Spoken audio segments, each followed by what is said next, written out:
खाने वाले खाद्य पदार्थों, सब्जियां हो, सब कुछ लगातार महंगा होता हुआ चला जा रहा है। आम आदमी इस इंतजार में है कि आखिर महंगाई से राहत कब मिलेगी और इसी वजह से सरकार से सीधा सवाल पूछा जा रहा है। ब्रेक से पहले आपने कांग्रेस और बीजेपी दोनों के नेताओं को सुन लिया, लेकिन विजय सरदाना जी सीधे आपके पास आते हुए चूंकि जनता को समझाइए कि भ्रम फैलाने की राजनीति मौजूदा वक्त में कौन कर रहा है और ये जो महंगाई इस तरह से विकराल रूप में इस समय छाई हुई है, इस हालात से सुधार की दिशा में हिंदुस्तान आगे कब बढ़ेगा और सरकार को किस तरह के कदम उठाने चाहिए ताकि आम लोगों को जल्द से जल्द राहत मिल पाए।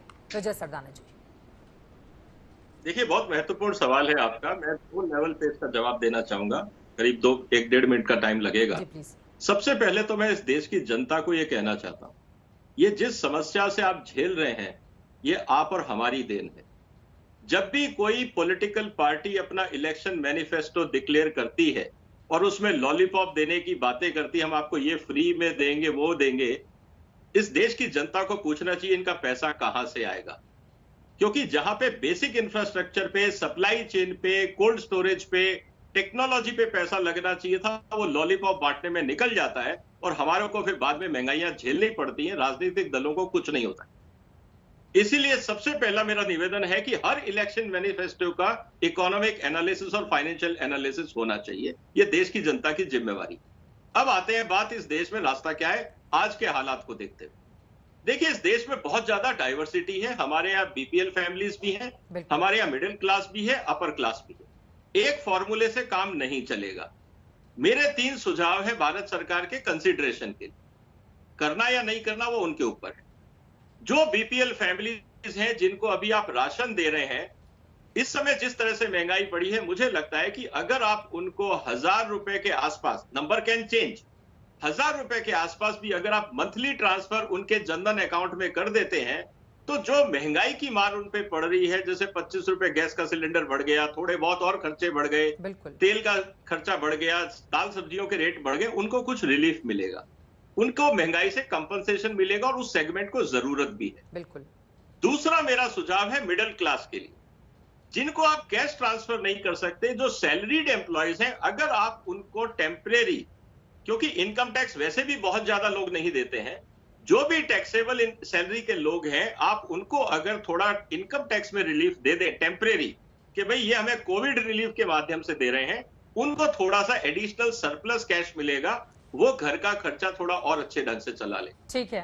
जो लोग एचएनआई कैटेगरी में है, रिच कैटेगरी में है, कॉर्पोरेट्स जो कैश सरप्लस पे बैठे हैं, मेरा उनसे निवेदन ये रहेगा, भारत सरकार, प्रधानमंत्री और बाकी लोगों को निवेदन करना चाहिए कि आपके पास बहुत सारा कैश आपकी बैलेंस शीट्स में पड़ा है, आप थोड़ा सा सोशल इंफ्रास्ट्रक्चर जैसे हॉस्पिटल है, स्कूल है, जो सोशल इंफ्रास्ट्रक्चर है, उनकी कुछ जिम्मेवारी ले लीजिए, ताकि जो सरकार का खर्चा वहां से बचेगा वो बाकी जगह हम लगा के इस देश को इस आफत से निकाल सकते हैं। बिल्कुल सर। तो डिफरेंट स्ट्रेटेजी हमें लगानी पड़ेगी, तब रास्ता निकलेगा। अगर हम ये कहें कि एक ही तरीका है, माई वे और हाईवे, तब इस देश में समस्याओं का समाधान नहीं होगा। लेकिन जनता से ही उम्मीद है कि आप फ्री लॉलीपॉप के चक्कर में मत रहिए। आप ही की जेब से निकलता है, चाहे वो महंगाई के रूप में या टैक्स के रूप में। ये बहुत महत्वपूर्ण बात विजय सरदाना जी आपकी ओर से कही गई है। अब जफर इस्लाम साहब, मैं आशुतोष वर्मा जी आपके पास भी आऊंगी, सुप्रिया जी आपके पास भी आऊंगी। जफर इस्लाम साहब, देश में इतने बड़े बड़े अर्थशास्त्री हैं, वो आप लोगों को सुझाव भी दे रहे हैं कि आप लोग तत्काल तौर पर राहत कैसे पहुंचा सकते हैं। ये 3 महत्वपूर्ण सुझाव मानेंगे आप लोग ताकि जनता को राहत मिल पाए? और फिलहाल महीनों का इंतजार हम बाद में करें कि ये महीना आएगा तो राहत मिल पाएगी? आपके पास फौरी तौर पर राहत के बहुत सारे विकल्प हैं, उनको इम्प्लीमेंट क्यों नहीं किया जाता है, अमल में क्यों नहीं लाया जाता है? जफर इस्लाम साहब। नहीं, चित्रा जी, मैंने सुना आप सरदाना जी की बात। मैं इनको ये भी जानते भी होंगे कि हम लोगों ने डायरेक्ट बेनिफिट कैश ट्रांसफर किया है डीबीटी के थ्रू। हमने बहुत सारे अकाउंट में ट्रांसफर किया, महिलाओं के अकाउंट में 500 रुपए ट्रांसफर किया था पिछले साल।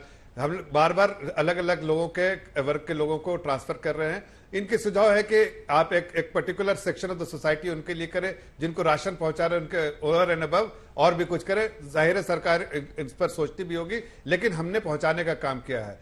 दूसरी बात मैं कहना चाहता हूं कि मैं, चूंकि ये अर्थशास्त्र हैं और इनसे मैं एक सवाल कर रहा हूं कि आपने बहुत अच्छा से आज के सिचुएशन को भी देखा और पहले बैक टेस्टिंग करके पुराने जब यूपीए की सरकार थी तब भी देखा। जब महंगाई होता है तो वो डिमांड ड्रिवन होता है महंगाई, और उसका जब बहुत ज्यादा डिमांड बढ़ जाता है किसी चीज का तो महंगाई बढ़ती रहती है।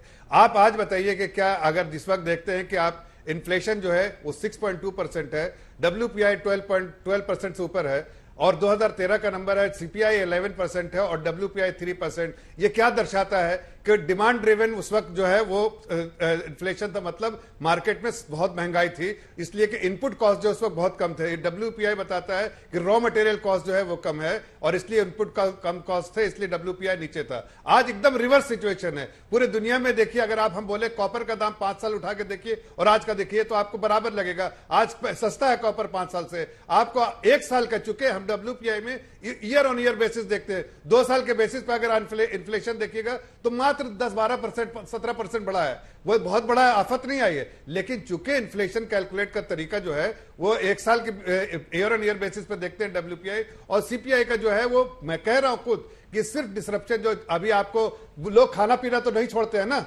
इसलिए जो खाना पीना नहीं छोड़ा इसके लॉकडाउन के समय, तो हर चीजों के का दाम बढ़ा, इसलिए खाना पीना लोग खा रहे थे, लेकिन सप्लाई नहीं हो पा रही थी, ना ट्रांसपोर्टेशन था, ना तो आपका प्रोडक्शन था, इसलिए टेम्पोररी, इसलिए मैं 2-3 महीने में ये सारी चीजें ठीक हो जाएगी।